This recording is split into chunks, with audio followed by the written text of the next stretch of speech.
de hoje é um erro que faz você perder clientes de ajuste e customização.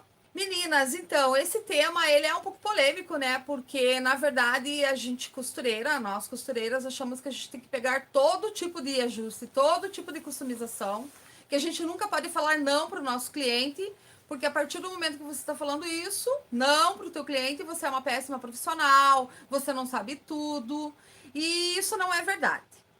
Isso não é verdade por experiência própria, porque já aconteceu comigo várias vezes, né? Até eu aprender que realmente a gente não precisa pegar tudo. E ainda hoje em dia eu tenho que fazer orçamento, analisar as peças, porque muitas vezes a gente não pega, né? O ajuste ou a customização, porque não vale a pena. Não vale a pena nem de uma forma viável e nem de uma forma profissional mesmo, que você vai acabar perdendo o seu cliente. Não vale a pena financeiramente e também não vale a pena porque você vai acabar perdendo o seu cliente pelo fato de não entregar algo que você está prometendo e de repente você não consiga, né? Para ser bem específico, eu vou até mostrar uma peça de roupa para vocês que entrou semana passada, né? E a cliente estava desesperada, sabe? Ela chegou desesperada aqui no ateliê de costura e ela me trouxe uma capa, sabe, de seda. Meninas, pasmem. Tipo assim, muito mal feita mesmo. Eu acredito que vocês vão conseguir ver os acabamentos aqui, eu mostrando pra vocês mesmo no vídeo, sabe? E essa capa aqui, ela queria que eu refizesse a capa. Que eu fizesse do zero, né? Desmanchasse toda a costura e recortasse, porque ela tá toda desalinhada. Se você prestar atenção aqui no ombro, né? Eu consigo facilmente mostrar pra vocês aqui a diferença, sabe? Ó, de uma manga para outra. Ó, aqui em cima, né? Nós temos o começo do ombro e aqui o ombro onde se encaixa na cava da manga. Olha a diferença, meninas. Então, o que eu ia ter que fazer? Eu ia ter que fazer do zero. Eu ia ter que mexer num tecido extremamente sensível, né? Que é uma seda. Ela ficou mais desesperada ainda pelo fato de ter pago R$ 800 esse tecido. E a pessoa que assumiu a responsabilidade de confeccionar, né? Fez isso, porque eu não confecciono peças inteiras de alfaiataria. Então, a minha cliente foi lá e levou para uma pessoa, teve a maior decepção da vida dela, né? Porque, afinal de contas, ela se prontificou a fazer algo que ela não sabia. E eu não sou obrigada a resolver esse BO, né? Então, tipo, o que aconteceu? Ela perdeu R$ 800 e sei lá quanto de mão de obra, porque alguém que se diz profissional da costura se prontificou a fazer e não fez, né? Do jeito que era para ser feito. E eu analisei bem nesse final de semana e não vale a pena para mim. Tipo, mas você pode cobrar até uns R$ 300 para fazer uma capa de seda pura, né? Fazer fazer toda a parte de prova, de modelagem, de acabamento. Ali a mulher fez uma costura tipo, com acabamento de overlock reta e teria que fazer um acabamento em costura italiana, barra de lenço. Então, eu poderia cobrar facilmente R$ 300. Tá, mas e a que custo? Eu cobro R$ 300 para fazer uma peça onde vai me dar uma dor de cabeça danada, de repente eu nem consiga atingir o meu objetivo, que é entregar algo com excelência, sendo que eu posso fazer R$ 300 de uma forma muito mais rápida. E o nosso objetivo aqui é ter ganhos de 3.000 para mais, né, meninas? Não é só agradar o cliente ou, de repente, você se matar para fazer algo e não ter um lucro, né, em cima disso. Afinal de contas, a gente quer as duas coisas juntas, né? Ter nossos ganhos, aumentar nossos ganhos, ganhar acima de R$ 3.000 e também manter clientes dentro do nosso ateliê, clientes pagantes. E é muito mais fácil você perder um cliente quando você assume o risco de fazer uma peça que você não vai dar conta, do que quando você fala não para ele por um motivo, né? Você explica para ele, você explica, olha, eu não vou fazer a sua peça de roupa pelo motivo tal, tal. Qual que vai ser a minha explicação para ela? Olha, a tua peça tá desestruturada, eu não vou fazer ela do zero, porque eu não confecciono peças de alfaiataria, principalmente no tecido de seda, né?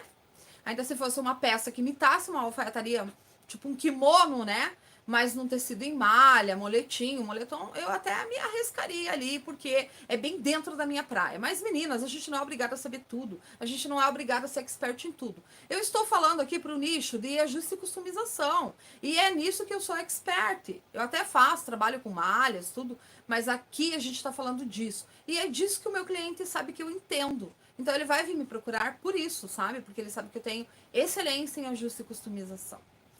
Então ela não pode nem ficar chateada. E se ela ficar chateada com você quando você falar não para ela? Gente, de verdade, a dor dela ficar chateada com você é bem menor do que a dor dela ficar chateada porque você errou.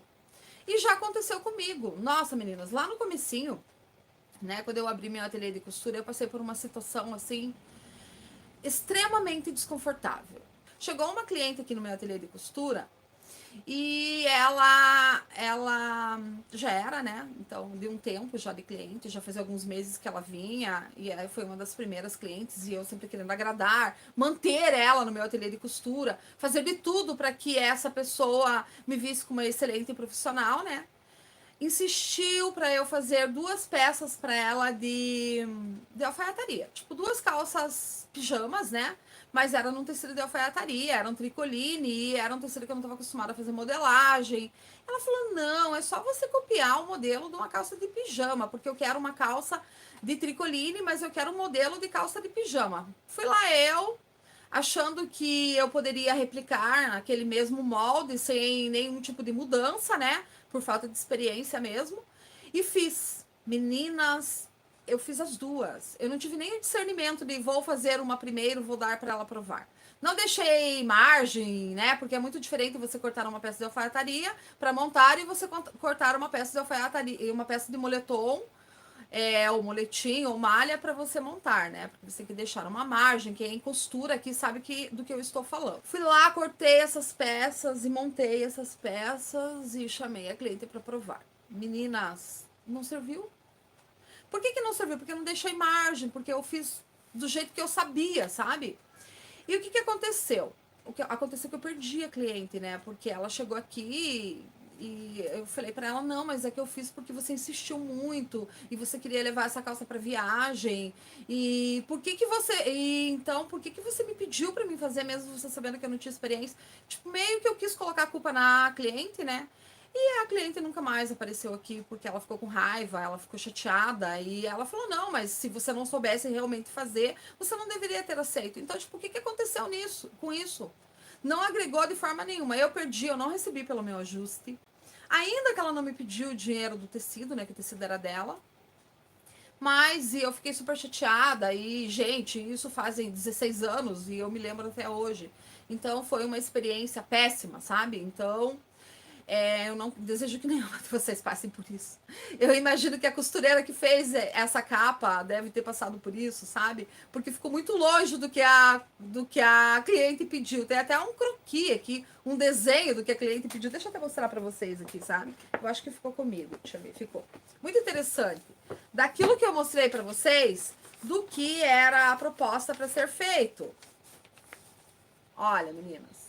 Tipo, absolutamente nada a ver, né? Com aquela capa michuruca que ela cortou ali, sabe? Eu tô rindo de nervoso, porque se fosse eu acho que eu tava chorando, né? Eu não sei se ela pediu o dinheiro, ela não me falou. Mas imagine você ter que ressarcir o teu cliente em R$ 800, né? Então, isso é algo assim que fica muito claro quando eu tô conversando com vocês aqui no nosso diário, né? Que para você chegar nos teus ganhos, você não tem que aceitar qualquer coisa, você tem que prestar muita atenção no que você tá fazendo no teu dia a dia. E não é só a respeito de eu aceito e vou fazer de qualquer jeito porque eu sei, porque eu tenho expertise. Meninas, a gente tem que entender que no mundo da costura, muitas vezes a gente é pega de surpresa, a gente tem que prestar atenção absolutamente em tudo que a gente faz, porque às vezes a gente comete erros em coisas que a gente tem a certeza que sabe. Bem no começo também do ateliê de costura, eu tive um aprendizado muito grande com uma menina que estava trabalhando comigo, uma amiga minha, né, veio me ajudar aqui numa época onde eu estava necessitando muito de ajuda, apesar do ateliê ser muito pequeno, não ter tantos clientes, eu estava passando por problemas de família, minha mãe estava muito doente e ela, de uma certa forma, ficava bastante comigo aqui no ateliê, né? E ela também estava em fase de aprendizado, tinha uma bagagem menor do que a minha, sabia muito menos do que eu. E o que aconteceu? Um dia ela ficou responsável por fazer umas barras que eu tinha deixado aqui para ela e eu saí. E essas barras estavam marcadas, né? E ela já tinha feito várias barras e estava tudo bem. Ela sabia fazer com excelência as barras, ela já tinha aprendido bem fazer barra. E ela não prestou atenção na marcação, meninas, sabe? Então, tipo, era algo que ela não deveria ter feito. Era super simples, não era nada a ver com essa capa de seda. Foi lá, fez a marcação na barra, só que ela não deixou, ela fez a marcação onde estava a alfinete, segurando o tanto que ia ser feito de barra. Então, para baixo, digamos assim, né? A barra tá aqui, marcada aqui, né? Então, a alfinete estava aqui. Gente, são coisas que se passaram muito tempo, 15 anos de ateliê de costura, e eu ainda me lembro, eu consigo contar isso para vocês com muitos detalhes. Era para ela passar um giz aqui e ela passou um giz aqui. Olha a diferença, ó. Então, digamos que ela perdeu tudo isso daqui de barra, ó. E o que aconteceu? O cliente chegou aqui, foi provar a calça, menina, ficou capri. Ele era pequeno mesmo, mas só que quando eu olhei aquilo, ai, meninas, que nervoso. Eu olhei aquela calça, assim, eu pensei, mas será que ele é tão pequeno assim? Porque eu tenho uma estatura baixa, eu tenho 1,59, né? Então, pensei, mas será que esse homem é menor do que 1,50? Porque essa calça tá muito pequena, ela não serve nem em mim, né? Então, como que faz? E eu olhei aquela calça, sabe? E falei pra ela, mas será que tá certo? Ela, não, eu fiz bem certinho, fiz onde tava a marcação do alfinete. Ela fez a marcação do alfinete ao contrário, né? Meninas, ele foi provar a calça, ficou capri a calça, ficou no meio da canela a calça, sabe? E é um erro que, de repente, poderia ter sido totalmente evitado. Ela é diferente dessa capa. É simples de ser feito, mas não foi prestado atenção e você também perde cliente. Nunca mais esse homem apareceu aqui no ateliê de costura. Porque imagine, né? Ele ficou indignado e detalhe, essa calça a gente teve que pagar assim. E foi muito triste, porque afinal de contas eu estava bem no início, primeiro ano de ateliê de costura, né? E muitas vezes a gente se pega, a gente cai numas armadilhas do tipo, eu vou pegar esse ajuste, eu vou pegar essa customização, por quê? Porque eu preciso de dinheiro, porque eu tenho que pagar as minhas contas. E isso a qualquer custo. E não é assim que funciona, né? Não é à toa que aqui a gente ensina vocês tantas coisas, né? Inclusive fazer uma reserva financeira, né? Um caixa.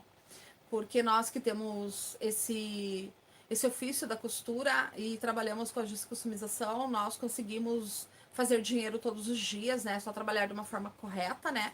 E a gente consegue realmente ter um ganho de 3 mil para mais de uma forma simples. De uma forma bem orquestrada, a gente tem que ter técnica, a gente não pode ter preguiça, tem que ter disciplina, né? Aqui eu ensino muito vocês uma metodologia que são os 4 pilares da costura, que é disciplina, costura perfeita,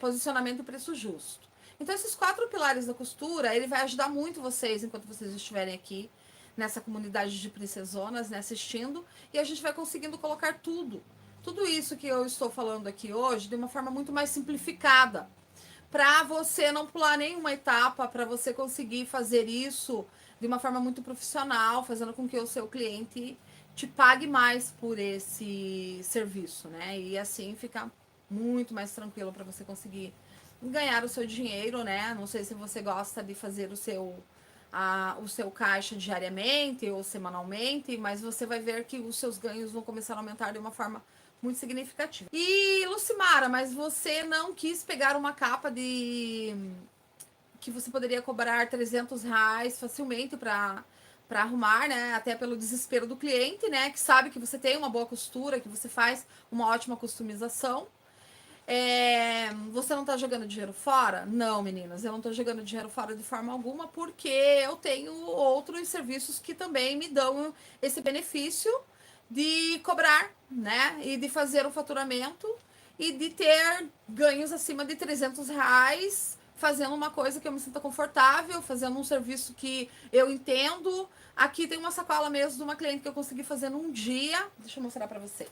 Meninas, ó, então, tipo, o que acontece? Aqui eu tenho muitas peças que foram feitas de ajuste e customização, colocando nesgas em laterais de vestido, sabe?